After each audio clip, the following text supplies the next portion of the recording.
మన సొసైటీలో పోలీస్ ఆఫీసర్గా ఉండటమే పెద్ద సవాలని అందరికీ తెలుసు. అందులోనూ ఐఏఎస్, ఐపీఎస్ ఆఫీసర్ అంటే ఎంతో మంది రాజకీయ నాయకులతో, పెద్ద పెద్ద వ్యక్తులతో అనేక సవాళ్లు ఎదుర్కోవాలి. వాళ్ల మాటలు వినాలి, చెప్పింది చేయాలి. లేదంటే ట్రాన్స్ఫర్లు, అక్రమ కేసులు, హత్యలకు కూడా వెనకాడరు. అందులోనూ ఒక మహిళా ఆఫీసర్ అయితే ప్రత్యేకించి చెప్పనక్కర్లేదు. ప్రస్తుతం ఎంతో మంది బ్యూరోక్రాట్స్ ఈరోజు రాజకీయ నాయకుల చేతుల్లో నలిగిపోతున్నారన్నది నమ్మాల్సిన నిజం. సమాజం కోసం తమ వంతు ఏదో ఒకటి చేయాలనుకుని సర్వీసులోకి వచ్చిన ఎంతో మంది ఆఫీసర్స్ ఏదో ఒక సందర్భంలో పొలిటీషియన్స్ చేతిలో కీలుబొమ్మలుగా మారుతారు. ఎందుకంటే ఎంతటి బ్యూరోక్రాట్స్ అయినా చివరికి చేతులు కలిపి సేవలు చేయాల్సింది నాయకులకే. లేదంటే ట్రాన్స్ఫర్లు, అక్రమ కేసులు, చివరికి హత్యలు. కానీ కొంతమంది మాత్రమే తమ కెరీర్ గురించి కూడా ఆలోచించకుండా నిబద్ధతతో, నిజాయితీగా పనిచేస్తారు.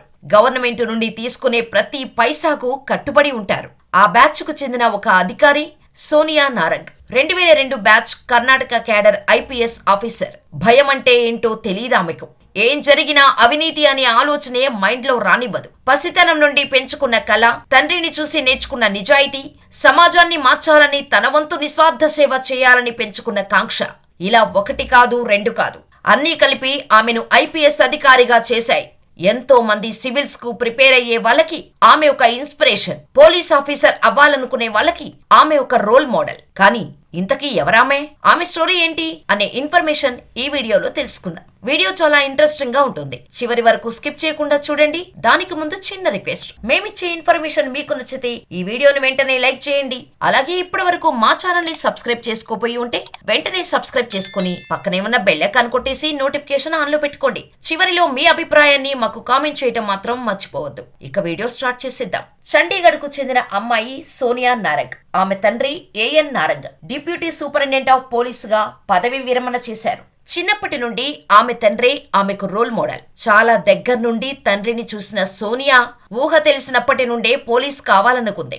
ఆ తర్వాత ఐపీఎస్ ఆఫీసర్ అవ్వడమే ఆమె లక్ష్యంగా పెట్టుకుంది. స్కూల్ నుండి కాలేజీ వరకు అన్నిట్లో ఫస్ట్ క్లాస్ స్టూడెంట్.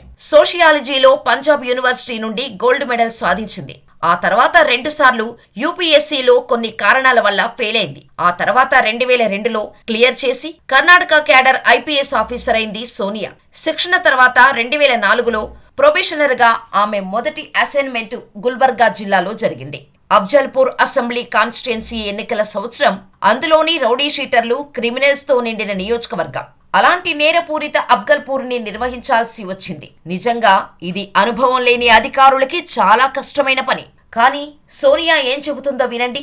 నేను కష్టపడి పనిచేశాను మరియు నా ఆర్డర్ను నిర్ధారించాను. స్థానిక రాజకీయ నాయకులకు నాతో మాట్లాడే ధైర్యం లేదు. అంతేకాకుండా అఫ్జలాపూర్ నియోజకవర్గంలో పనిచేయటం సవాలుగా ఉండేది. అది నాకు మరింత ఎక్కువగా నిబద్ధతతో పనిచేయటానికి మంచి ప్రోత్సాహాన్ని ఇచ్చింది. నాకు అఫ్జల్పూర్లో ప్రొబేషనర్ గా పనిచేయటం ఎంతో ధైర్యాన్ని, ఆనందాన్ని ఇచ్చింది అని చెప్పిందామె.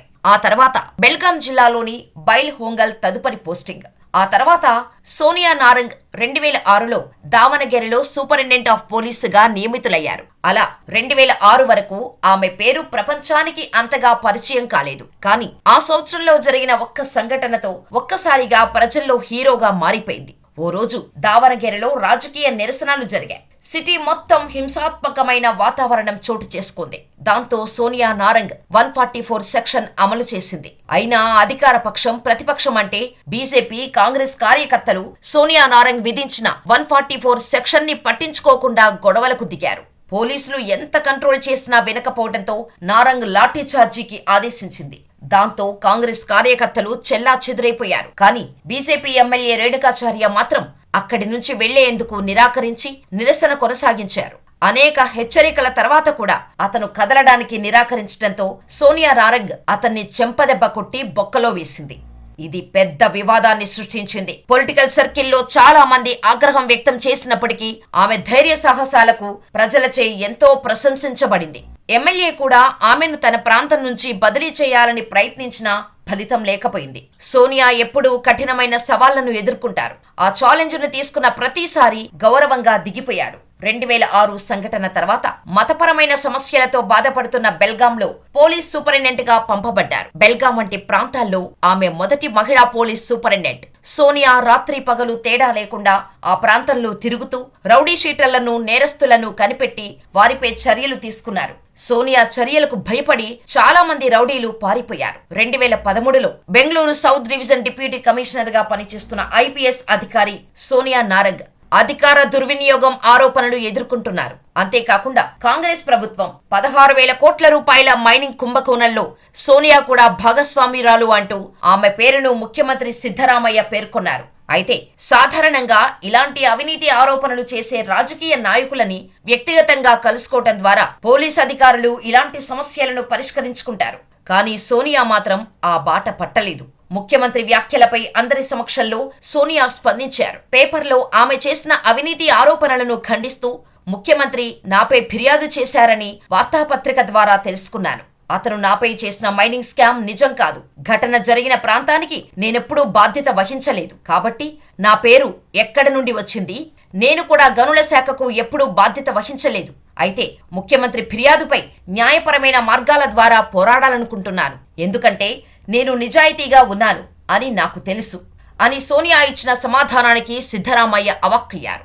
కేసీఆర్పీలో కూడా పనిచేసిన నారంగ్ ఆ తర్వాత లోకాయుక్తకు బదిలీ అయ్యారు. 2015 నుంచి బెంగళూరు సిటీ లోకాయుక్త ఎస్పీగా విధులు నిర్వహించారు. అదే సమయంలో లోకాయుక్త ప్రధాన కార్యాలయంలో తన నుంచి కొంతమంది డబ్బులు డిమాండ్ చేశారని ఓ ఇంజనీర్ లోకాయుక్త ఎస్పీ సోనియా నారంగ్కు ఫిర్యాదు చేయడంతో అసలు స్కామ్ బయటకొచ్చింది.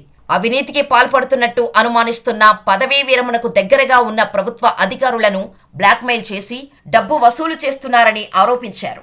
నిజాయితీ గల ఐపీఎస్ అధికారి సోనియా నారంగ్ ఈ ఫిర్యాదుతో కంగుతిన్నారు. ఆ కేసుపై విచారణ చేయటం ప్రారంభించారు. ఇంకేముంది, అసలు స్టోరీ మొత్తం బయటకొచ్చింది. మొత్తంగా ఈ కేసులో అధికారులని నిందితులుగా మొత్తం 109 కేసుల్లో 180 కోట్ల రూపాయలు వసూలు చేశారని లోకాయుక్త సీనియర్ ఉద్యోగి సయ్యద్ రియాజ్ కూడా వారికి సహాయం చేసినట్టు ఆరోపణలు ఉన్నాయి. సోనియా నారంగ్ చొరవతో ఈ స్కామ్ ప్రజల్లోకి వచ్చింది. అది ఆమెను నేరుగా లోకాయుక్త భాస్కర్ రావు కార్యాలయానికి మరియు నివాసానికి తీసుకెళ్లింది. దాంతో కర్ణాటక లోకాయుక్తలు అవినీతి జరిగిందని లోకాయుక్త ఎస్పీగా ఉన్న సోనియా నారంగ్ 2015 మే 11న లోకాయుక్త రిజిస్ట్రార్కు పూర్తి ఆధారాలతో ఓ లేఖ రాసింది. ఆ తర్వాత అనేక పరిణామాల తర్వాత లోకాయుక్త వై భాస్కర్ రావు డిసెంబర్ 7న తన పదవికి రాజీనామా చేశారు. పోలీసు వృత్తి అంటే 24/7 పని అని నాకు బాగా తెలుసు. విభిన్న సవాళ్లతో మరియు దానికి అనుగుణంగా నన్ను నేను సిద్ధం చేసుకున్నాను. శాంతి భద్రతలను కాపాడుకోవటం మా కర్తవ్యం మరియు నేను నిజాయితీగా చేస్తున్నాను అని ఆమె అన్నారు. ప్రస్తుతం సోనియా నారంగ్ ఈడీలో అడిషనల్ డైరెక్టర్ గా బాధ్యతలు నిర్వహిస్తున్నారు. చండీగఢ్లో పుట్టి పెరిగి పంజాబ్ యూనివర్సిటీలో గోల్డ్ మెడల్ సాధించిన గ్రాడ్యుయేట్ అయిన నారంగ్ చాలా మందికి స్ఫూర్తిగా నిలిచారు. ముస్సోరీలోని లాల్ బహదూర్ శాస్త్రి అకాడమీలో ఐపీఎస్ శిక్షణలో ఉన్నప్పుడు ఆమె తన జీవిత భాగస్వామి గణేష్ కుమార్ను కలిశారు. వాళ్ల లవ్ స్టోరీ అంతా సాఫీగా సాగకపోయినప్పటికీ ఎలాగోలా 2005లో వివాహం చేసుకున్నారు. భర్త కూడా ఐపీఎస్ ఆఫీసర్ అవ్వడం చేత ఇద్దరూ కొన్ని నెలలకు ఒక్కసారి మాత్రమే కలుసుకోగలుగుతున్నారు. నగరంలో నేరాలను అరికట్టడమే కాకుండా ఈ రోజుల్లో ఆమె ప్రాధాన్యత తన కొడుకు మరియు భర్తతో నాణ్యమైన సమయాన్ని గడపటానికి తన సెలవులను మాత్రమే వాడుకుంటోంది. ఇలాంటి నిజాయితీ గల అధికారుల గురించి మనలో ఎందరికీ తెలుసు? కాబట్టి ప్రతి ఒక్కరికి తెలిసేలా మీకు సాధ్యమైనన్ని గ్రూపుల్లో షేర్ చేయండి. 100లో కనీసం ఒక్కరైనా ఆమె నుండి స్ఫూర్తి పొందితే చాలు. ఆ దేశాన్ని ఇంకెవరో వచ్చి కాపాడనక్కర్లేదు. మరి ఈ వీడియోపై మీ అభిప్రాయాన్ని మాకు కామెంట్ చేసి, మా ఇన్ఫర్మేషన్ నచ్చితే వీడియోని లైక్ చేసి మా ఛానల్ని సబ్స్క్రైబ్ చేసుకోండి.